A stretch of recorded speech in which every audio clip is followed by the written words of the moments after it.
I want to take one more crack at this Ten Commandments series with this summary, kind of encapsulate the whole thing, look back on it, and talk about Jesus as the Commandment Keeper. And to get our gears going a little bit, I want to tell you about something that's been on my mind. And let's see. I'll ask a question. What do you suppose is the number one criticism of Christians or church people from outsiders, from non-Christians, non-church people? If they're going to accuse us of anything, what comes to your mind at the top of that list? There you go, Dave. Good job. Hypocrisy. That's come up a few times this past week. One in my reading of this book called Unchristian. This is put together by the Barna Group. Some of you have heard of the Barna Group. It's a research. It's actually a Christian research group. And the president, David Kinnaman, wrote this book to publish the findings of their recent studies, surveys of mainly like millennials, so young adults in our day, to see what do they think about the church. The subtitle is "What a New Generation Really Thinks About Christianity." And in one section in the beginning, the author says that the top three perceptions of unbelievers, outsiders, are these. Among a large group surveyed, the number one perception is that Christians are anti-gay. 91% said when they think of Christians, the first thing that comes to their mind is anti-gay. Number two is judgmental. 87% said judgmental. And number three is hypocritical. And really, those are not mutually exclusive. But that's how they played out, okay? Hypocritical. That had me thinking of the topic of hypocrisy. And then the story about Joshua Harris came out, which I think maybe at this point may have been a few weeks ago, but it's been in the news, evangelical news. Who in here has never heard of Joshua Harris? There's probably quite a few of you, young people, older folk. Okay, quite a few. All right. But people in my age group and who have been part of the church and the Christian circle in my age group would know of him. Most of you in that category know of him. When Jill and I were in college, he published a book called I Kissed Dating Goodbye. It was on the topic of courtship. Encouraging, and he was all of about early 20s, I think, when he published that book as an expert on Christian romance. And it was devoured by the Christian community. Christian colleges couldn't keep it on the shelf. No offense, but homeschool families were eating this up. Not all of them. Thank you. That's right. Barbara, you were a naysayer too, right? Jack told me back in the day. You did read it. Yeah, it was big stuff. I want to say it sold hundreds of thousands of copies, if not over 1 million. And then he wrote some other books as well. Years later, he wrote a book, Stop Dating the Church. And he's been a well-known pastor, preacher, communicator. He was a mega church pastor for a while. And so it was big news when his marriage of, I think, 20 years recently failed. And either they're divorced or they filed for divorce. So it rocked the evangelical world. And some of you were asleep the whole time, didn't care. But some of us knew all about it. It was all over the Twitterverse and the Facebook universe and everything else. And what's the accusation? I mean, here's the guy, the romance expert. His books were all about doing marriage the right way, getting it right. Which, by the way, messed with a lot of people's heads back in the day, including mine and others. It was all about doing it the right way. And here he is, the expert, and his marriage has failed. And he has said recently that he is no longer a Christian.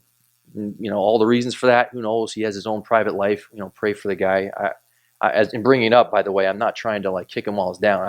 In fact, it irritates me when I see a lot of people doing that, pigpiling on him. It just speaks to the human condition, and it speaks to this issue of hypocrisy. And then the third, hypocrisy is an equal opportunity phenomenon. So my third example here comes from the secular world. The Beatles, John Lennon. So he has all these songs he wrote about love, and I almost had Jack cue it up. I'm not going to do this to you because it would be stuck in your head, but you know the song, was it All We Need Is Love or All I Need Is Love? You know that song, right? I mean, Josh Cook, friend of mine, sent me the song in this article about John Lennon. And to begin with, the song, to me, is the most annoying song ever, because you play it and just in the background is like these women singing love, love, and it goes on. I mean, the word love occurs probably 157 times in the song.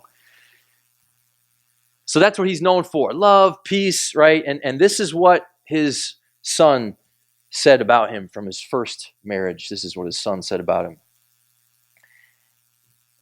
Dad was a hypocrite. He could talk about peace and love to the world, but he could never show it to his wife and son. How can you talk about peace and love and have a family in bits and pieces, no communication, adultery, divorce? You can't do it. Not if you're being true and honest with yourself.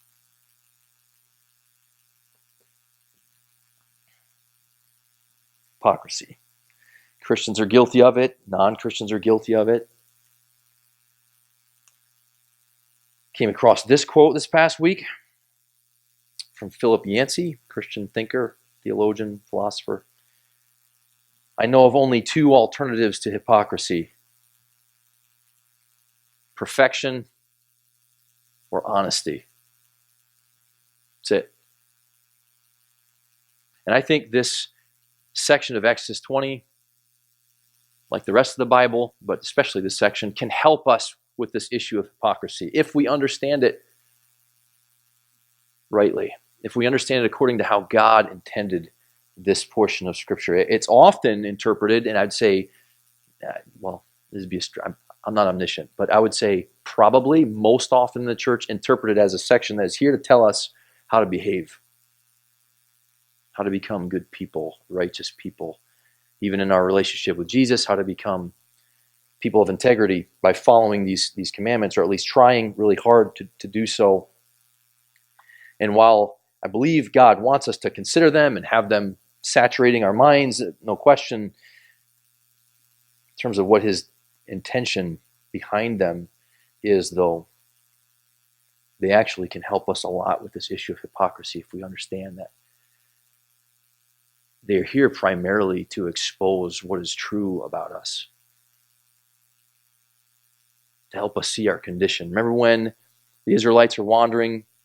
Well, they began their journey really out of Egypt, and Pharaoh sends the army after them, and they find themselves cornered there at the Red Sea. Remember that?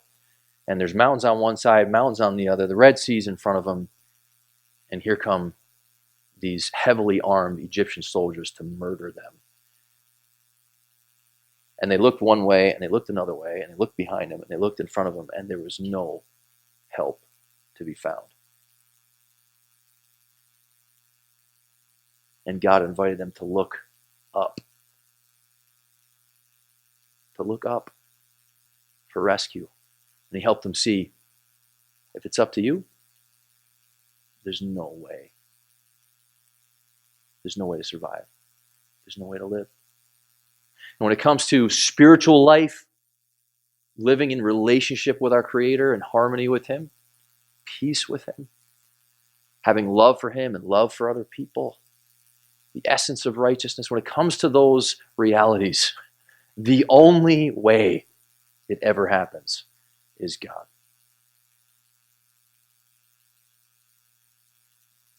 He is the source of love. He's the creator of love. He's the sustainer of love. He's the giver of love. You pick a verb. He's the subject. He has it. We don't have it. Help for this hypocrisy problem begins with being very clear on that point. Being very clear on the reality of love and the definition of it.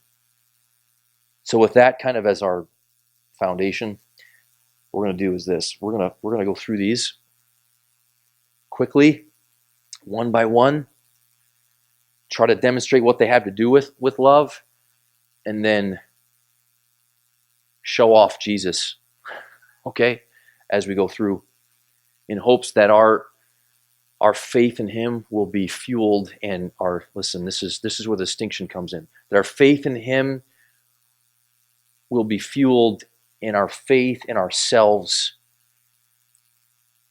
will be broken down. What Lenin's son said, nobody can do that if they were truthful or honest. So the truth is, we are all guilty of every one of these. I'm telling you right now, if you just read them. Well, let me just ask you this real quick for fun. A little more participation. Who do you think in this room, raise your hand if you could even list the 10 commandments without looking at Exodus 20? All 10 of them. Think you could? Okay, a few of you. In order? Still, maybe? Maybe one or two of you nodding back there. Okay, couple. Okay, good. Let's go through them. I'm not going to I should make you come up here and do it, because we all want to know now if you really could. But you probably could. I could do it. I've been studying for weeks. I do get 7 and 8 mixed up in their order some. But let's go through them. All right? And I'll begin with verse 1. Then God spoke all these words after he delivered the Israelites from the Egyptians, from slavery, from imminent death. God said, I am the Lord your God who brought you out of the land of Egypt, out of the house of slavery. And here's number 1. You shall have no other gods before me.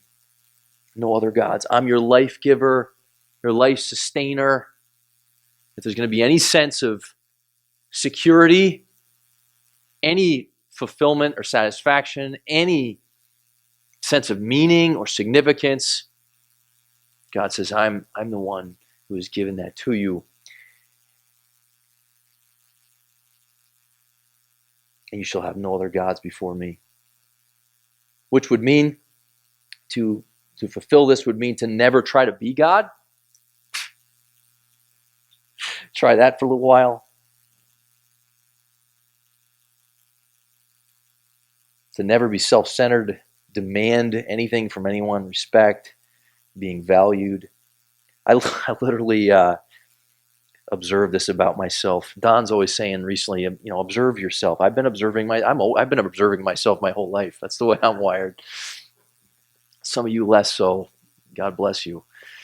I'm driving home from the church the other day, and I've got Siri helping me send text to people. You dictate and Siri's sending them. I'm a cautious driver. My eyes are on the road. I'm not texting while driving. That's my righteousness. And sent a couple texts, and I said thank you to Siri. I don't know why I said thank you to Siri. I did. She didn't respond. No, you're welcome. And I had this knee-jerk reaction to my computer on my phone. Can you just say you're welcome? Where are the programmers? Who are the geniuses programming? You can't program you're welcome in? Listen, to have no other gods would mean, among many other things, countless other things, that I wouldn't demand this place of importance or being respected or being valued or being appreciated or being whatever. Having it my way. Literally, God could take anything away from us, anyone, take our health, take our country, take our creature comforts, anything, and we will be just as content because he is our God. Nothing in this created world is our God. To fulfill this commandment would mean we would be perfectly content and thankful and enthralled to be a creature belonging to this Creator, regardless of what happens in our lives. That's what it would mean. And you don't do that, and I don't either. And if you think you're doing that, may God send upon you a terrible, horrible, no good, very bad day. And you will realize that you don't. On the other hand, Jesus put his Father first in everything, even when his Father took away from him family, friends, material things, comfort, his breath, everything. Honored his Father.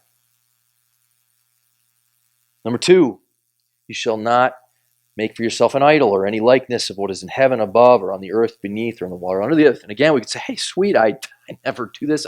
There's no icons or statues at my house that I'm bowing down before. However, in terms of the intent, the spirit of the law, this has to do with shrinking God down. You ever tried to cut a deal with God? You know what made the Joshua Harris book so popular at my Christian college? It was among all the kids who said, wow, we've done it right. We were pure. We didn't date anybody. We've done it right. And so now God is going to reward us with this great marriage and this great family. And I could personally introduce you to some of my friends who started that way, and maybe some in this room started that way, and who have been through one, if not more than one divorce, and adultery, and affairs, and all sorts of other things.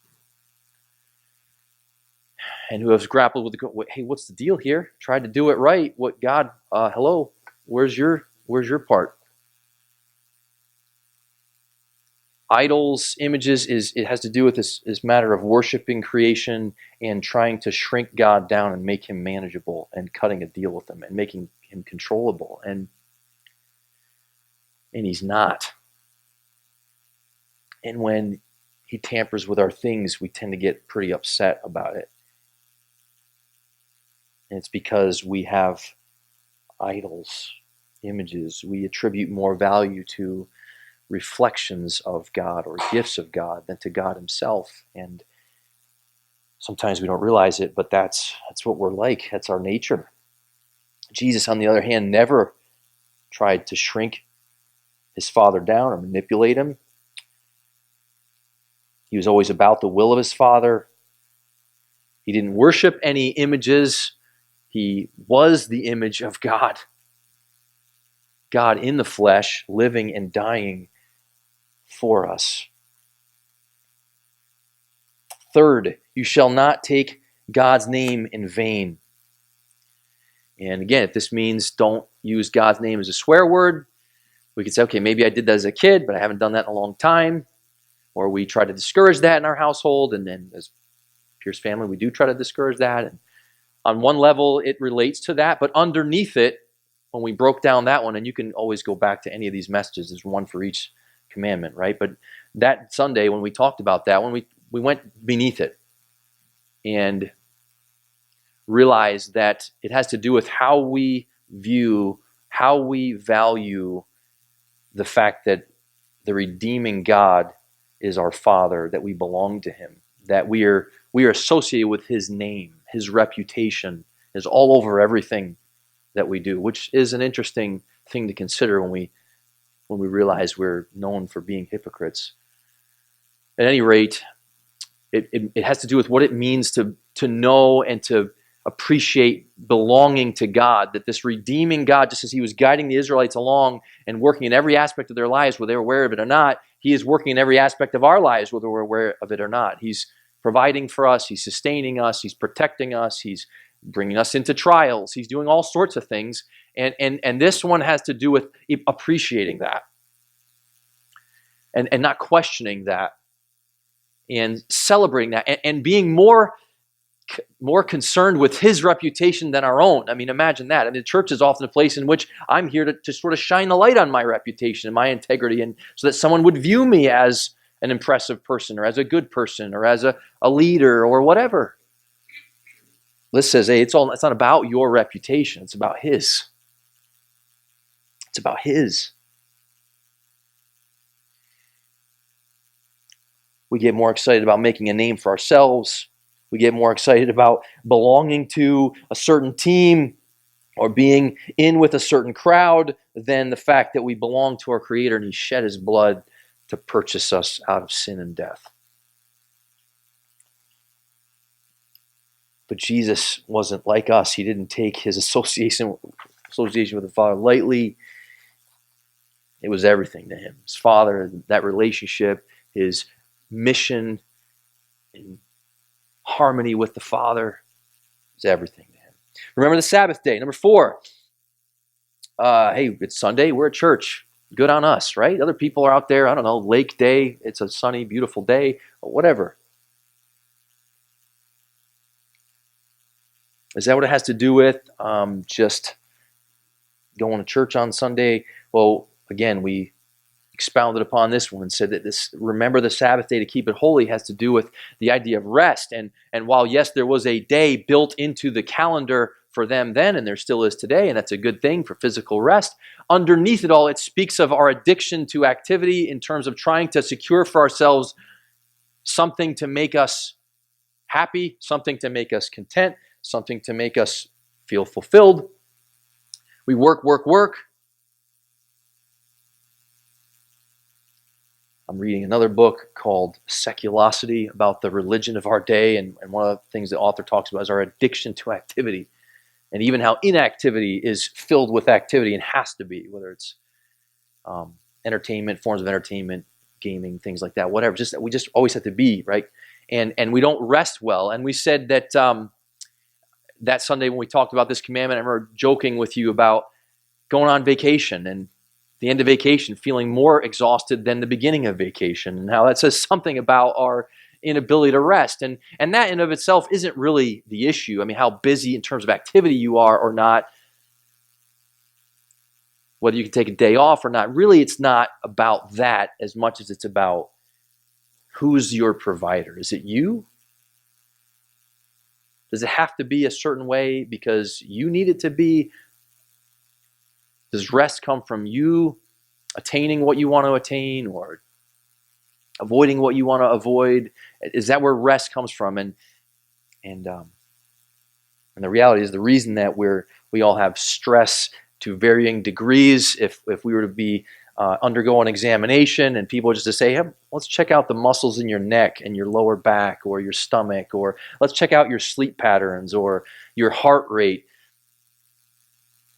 There's a lot of time when we're pretty tense people, aren't we? It all speaks to the Sabbath issue. And the New Testament tells us Jesus is your Sabbath rest, because when he was here, I mean, he was just at rest.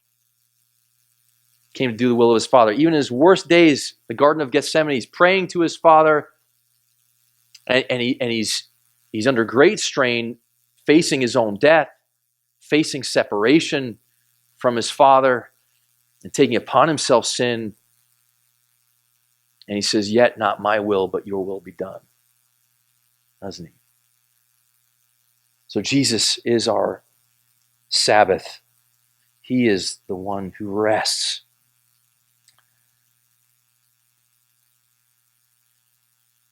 Commandment number 5, honor your father and mother. I remember when we had a Sunday on this message, I asked, hey, when you hear that one, what do you feel? And some people from the audience there, you guys shared, gosh, I feel guilty. And we talked about why is that? And for me too, I can feel guilt sometimes here in this moment, because we know we're supposed to honor our parents, and maybe in some ways we have, but in a lot of ways we haven't. And the older we get, the more we realize that we failed to respect them. We failed to appreciate their sacrifice, what they gave to serve us, all those years of our lives, that we don't always attribute weight to the significance of our parents that God gave us according to what it deserves. And yet again, Jesus honored his parents perfectly. And can you imagine being Jesus' brother or sister? I mean, imagine that. This jerk just does everything right all the time, treats mom and dad with respect and never hides anything from them and never defies them and honors them and respects them. And there's the one incident when he ran off, but that was because he had to be about his father's business. He had other things that were in terms of priority at that time. But otherwise, I mean, he was the perfect kid. The perfect kid. Amazing. Commandment number 6, you shall not murder. So again, no murderers in here. as far as we know. And Jesus in the Sermon on the Mount says, when you're angry, when you say you fool, when you say moron, that's a manifestation of murder of the heart.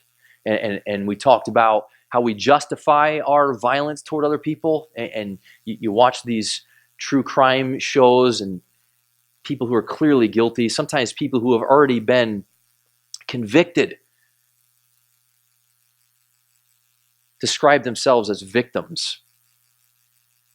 And you're, what on earth? How is that? I mean, the human condition, we are that messed up that we justify the most horrible acts. And that was illustrated this past week when on the radio. I don't know why they were talking about this, but they were talking about one of the trips. I guess it was the first trip to the moon. And you know how there's all sorts of weird conspiracy theory talking points out there, and some of them are intriguing, and I don't know, maybe there's something to them. But you've heard of the one where people argue that no one ever landed on the moon. That was a sham, it was a hoax.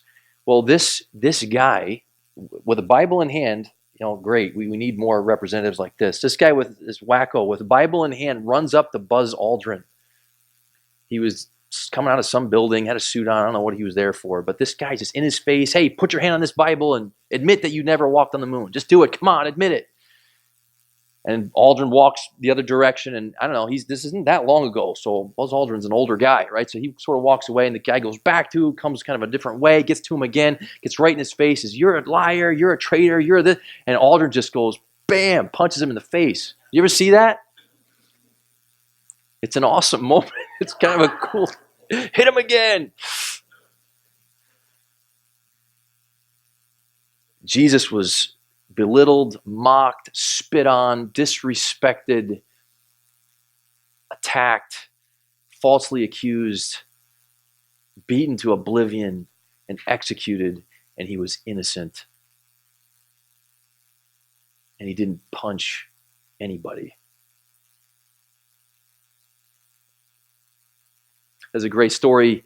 Charles Spurgeon was talking to a guy who believed in sinless perfectionism. And so he was debating him, and Spurgeon's like, come on, man, are you serious? In his British, whatever, refined way of talking. That's my way of saying it. Come on, man, are you serious? And the guy gave him some theological argument for it, and so Spurgeon picked up his foot and just bam on the guy's foot. Just jammed his foot. The guy's like, whoa, what'd you do that? Blah, blah, blah. See, told you you're not perfect.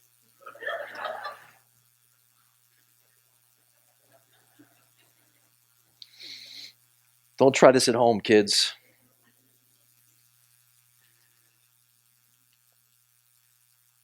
Jesus took the abuse, the murderous intentions of human beings wanting to kill their own creator, and they did it. And he just absorbed it, just took it. And he didn't fight back.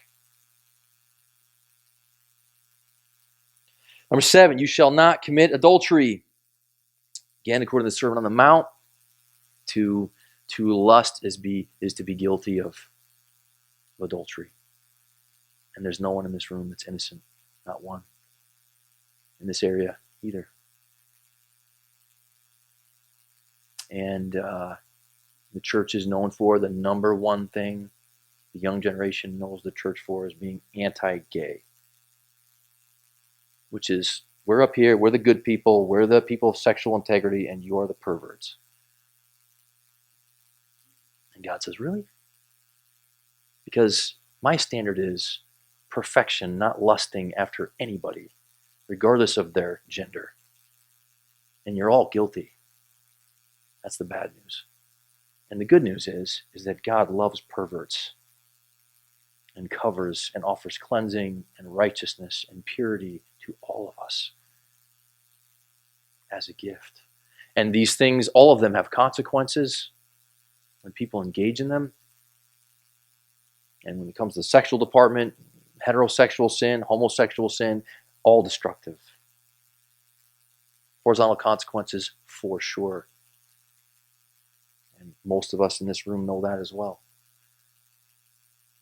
But we have a God who loves us and says, vertically speaking, in our relationship, I forgive you.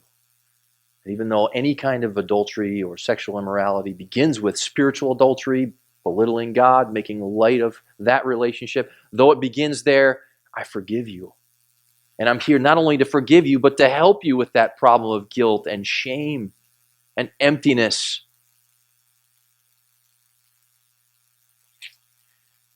Jesus was innocent, and he's surrounded by, try to imagine this, guys. He's surrounded by adoring women.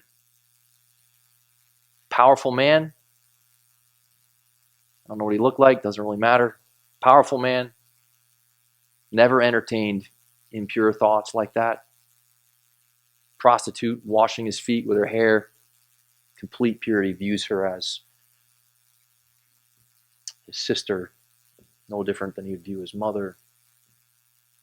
Perfectly pure. And this Me Too day, in which all his accusations and defenses and all that going back and forth, and there's ever only been one guy who's like this. And it was Christ. Number 8, you shall not steal. Aside from little things, probably most of us haven't pulled off some big bank heist or something. But we talked about other ways we steal. Steal honor. Steal time from people. We steal by not offering to pay for things sometimes, or not helping out or pitching in financially when there are things to be done and needs. We steal because we're selfish. And Jesus in the Sermon on the Mount didn't address stealing explicitly, but he said, if a man takes your coat, give him your cloak also. He flipped it around and said, not only should you not steal, but if someone steals from you, give them more. It doesn't get much more counterintuitive, counterhuman than that. They take from you, just give them more. And I was blown away when I studied the end of the Gospels and discovered that the words used for if a man takes your coat and your cloak, or if he takes your coat, give him your cloak also, those same words are used when it says that the soldiers took Jesus' last remaining garments. It was his coat and his cloak that they stole from him when he was dying on the cross. He never stole a thing, and he subjected himself and was victimized by thieves on the cross. And he looks to a thief next to him on the cross and says to him what? Today you'll be with me in paradise. Mercy on thieves. Aren't you glad? I'm glad.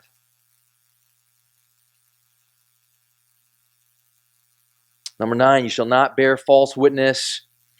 You shall not lie.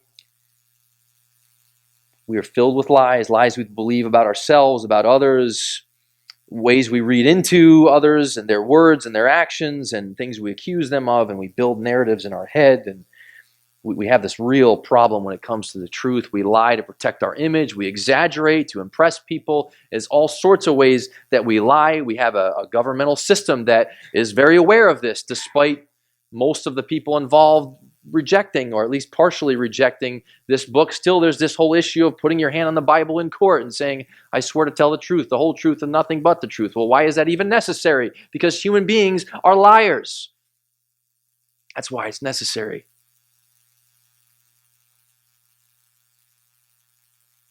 And it begins with believing our own lies.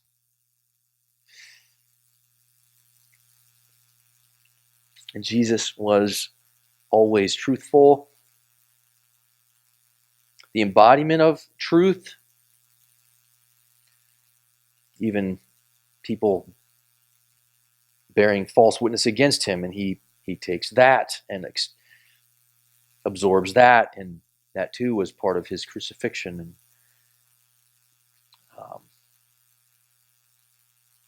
accused of being a blasphemer and disloyal. Those were false accusations. And they brought about the death of the Son of God, and he absorbed it in love to provide forgiveness for liars. And the last one, you shall not covet. And this one we just talked about last Sunday, and this one's enormous, especially, I mean, if you have like a shred of self-righteousness left by the end of the list, when you've considered it according to its spirit, not just the letter, but the spirit of it. I mean, if you have anything left and you get to this one, this is where Paul felt he was just pegged. That's why in Romans 7 he cites this one, thou shalt not covet your neighbor's house, your neighbor's wife, your neighbor's male servant, female servant, ox, donkey. And then he says, the catch-all, or anything else that belongs to your neighbor. And even Paul said, I find myself, I hear that commandment and I want. And so here's Paul living this life of lack, kind of a monastic type of life in that day, denying himself certain earthly pleasures, and yet he can't deny the fact that he is jealous and envious of other people and sees what they have and wants it. And this is, again, it all goes back to the beginning of just wanting stuff in creation, thinking it's going to do for us what only God can do. And so coveting, another part of the human problem, and we have done it and we still do it and we will do it till we're home to one degree or another, and Jesus never did. He lived with nothing. Son of Man has no place to rest his head. Remember he said that. He died with nothing. As I just mentioned, they even stole his final remaining garments, and he dies penniless, and he dies for covetous people. Dies that way. So, final thoughts here, okay, just to bring it all together. These commandments describe love. Jesus said that. The law hinges on love the Lord your God with your heart, soul, mind, and strength. Love your neighbors yourself. That's the whole deal. When it comes to righteousness, that's what righteousness is. It's love. It's love for God. It's love for others. And Jesus says that's how you define it. And then there's another place in the New Testament, 1 Corinthians 13, you know that passage where Paul says, hey, love is patient and love is kind and doesn't seek its own. And it goes on all those descriptions. But it really has to do with this relational dynamic between us and God and us and others. And the Bible is very clear about the nature of love. And when the Bible defines love, if we look at it for what it is, if we're really paying attention, we got to come to the conclusion that naturally speaking, we don't have that kind of love.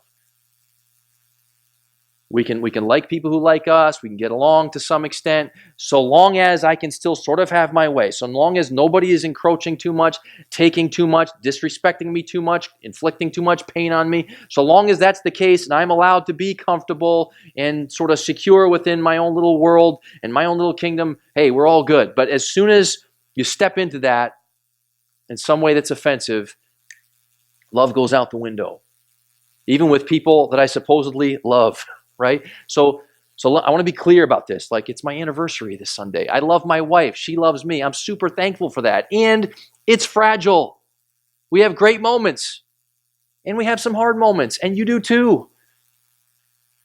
And so here's what I'm getting at. I'm not trying to say, hey, there's never any love. There's never any of the fruits of these commandments in this world. I'm saying there is. But let's be clear about the origin of that love and life and righteousness when it happens in terms of God's version of it. Okay, we have our human sort of artificial versions of it, lesser versions, that's fine, but when it comes to God's version of it, when it happens, it's a gift. It's grace. It's his spirit. And so this is where God has been trying to unveil before us and help us see. And the intent of these commandments thousands and thousands of years ago is to get us to a point like the Israelites who were just hedged in there to say, hey, I need help. I don't have this. And so we read this with honesty and truthfulness and we say, God, I need help. And God says, good news. There's a helper. There's Christ who came and fulfilled all of these. I didn't come to abolish the law, but to fulfill it, meaning he was the sum and substance of it. He had the stuff. And what's the stuff? Love. That's the stuff. He had it then. He has it now. When we experience it in this world, and we do, thank God we do, it's a gift, and we should be thankful for it.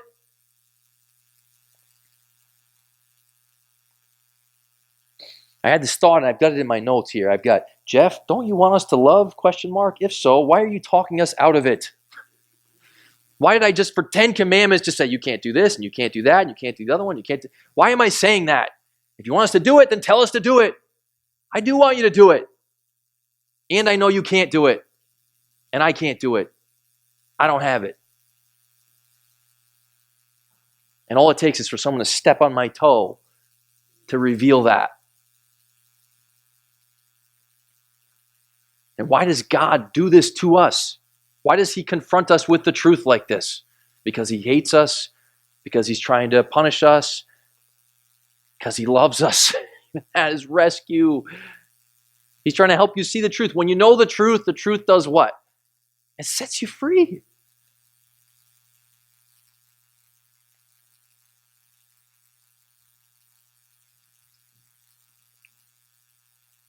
So I'm going to read this in closing. I read this twice the other day, this section of this book, which has been really good. Upside Down Spirituality by Chad Bird. Highly recommend this one.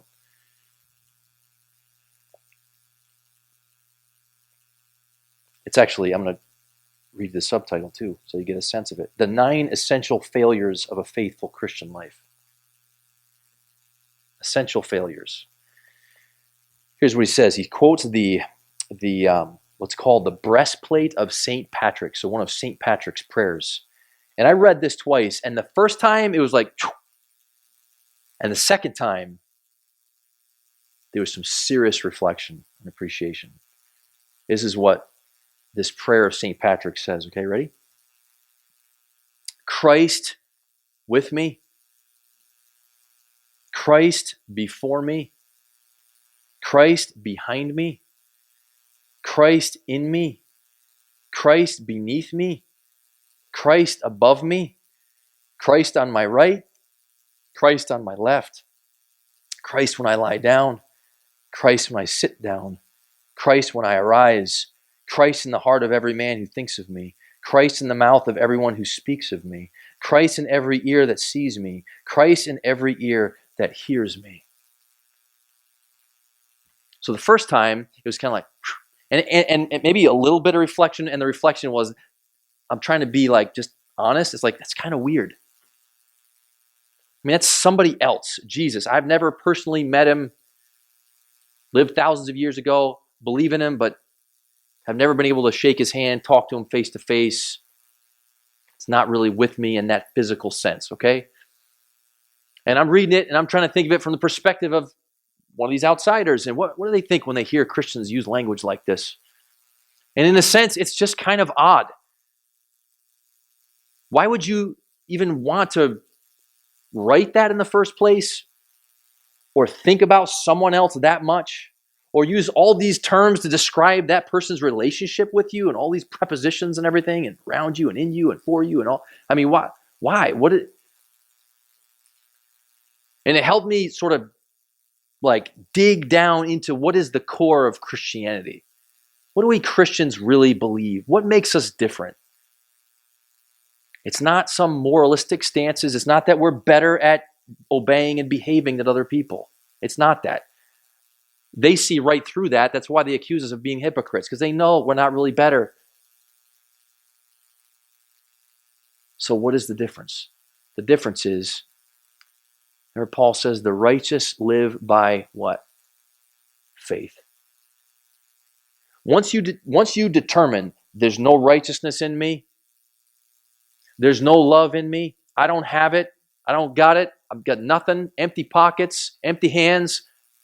Once we determine that, there's only one option. Well, sorry, two options. First one, who cares, right? Second one, I need someone else who has it.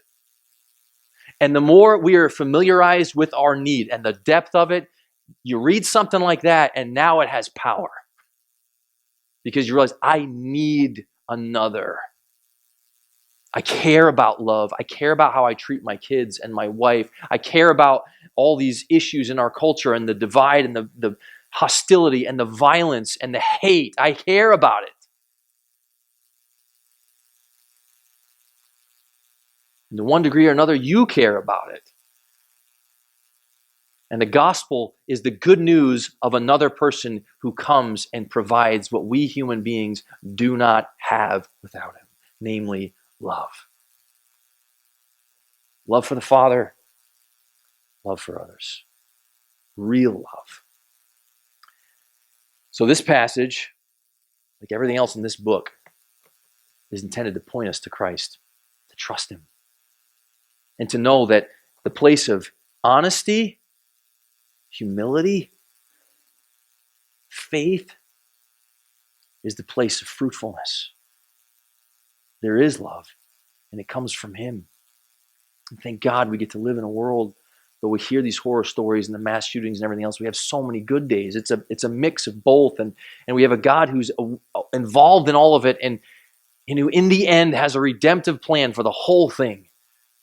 And in between, we as Christians, this is what we're about. We're about agreeing with him concerning what is true about our nature. That we are selfish, we are users, we're ingrates, we're hateful, we're violent, we're impure, we're perverted, we're liars by nature, and we're loved, we're forgiven, we're redeemed, we're reconciled, we're justified, we're sanctified, we belong to God. He's never going to turn his back on us. He's not keeping score. Already given us an A+, regardless of performance. And he says, now go. And so later in the New Testament, when it says, and this is, I'm really going to close with this, when it says in 1 John, for example, keep the commandments, guard the commandments. Now it's saying, look, so yes, think about them. In fact, the New Covenant says it's put on our hearts. So think about, be preoccupied, care about love, and walk by faith. Because there's a Christ who embodies that love, who is the source of that love. And he is in you, he's with you, he's for you, and on, as we read. So we have a lot to be thankful for. Let's pray. God, thank you for this time to think together,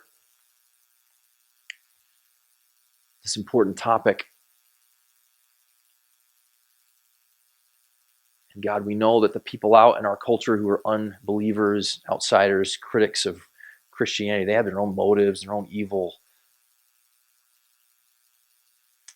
But you do tell us to listen. You do tell us that our reputation before the watching world is something to consider. And so when we hear the refrain of these accusations of hypocrisy, there's something to hear there. There's something to listen to. There's something to think about.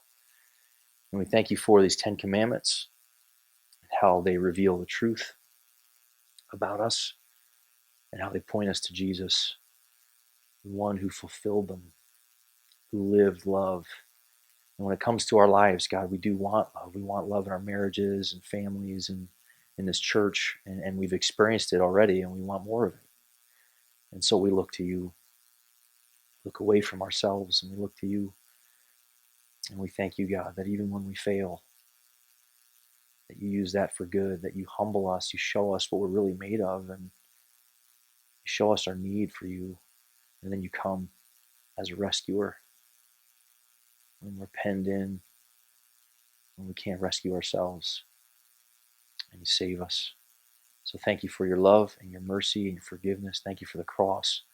And Jesus bore the brunt of the evil of humanity, absorbed it, and became the sacrificial lamb whose blood cleanses us, sets us free. Help us to know that cleansing and freedom, to walk from it, not for it, not as if we earn it, but just to live in it because of it being given to us.